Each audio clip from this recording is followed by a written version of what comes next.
Indian society being a very hierarchical society, the exploitations are hierarchical, and therefore it is not the one who is on the very top of the hierarchy goes down and exploits the lowest. That is not the way it operates.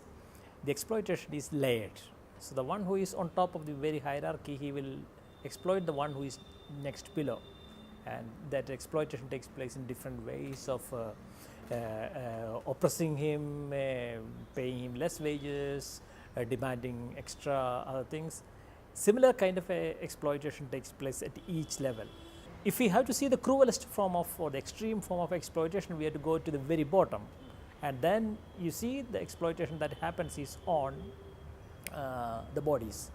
So that way Dalits, the lower caste people, they take the brunt on their body, such as you have to get into a open well and clean it, and sometimes you may die in the process, but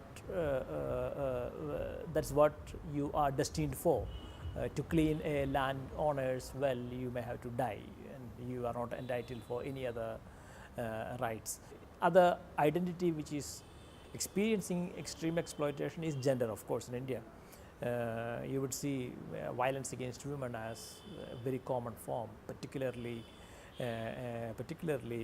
female children in the play homes where they are supposed to be sent as safe places. They are exploited and sexually harassed, and no question to be asked.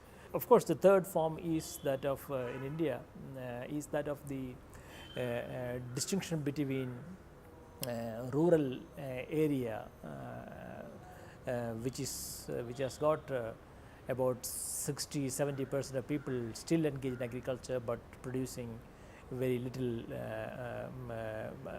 productivity. That is 15% of whole GDP comes from rural area.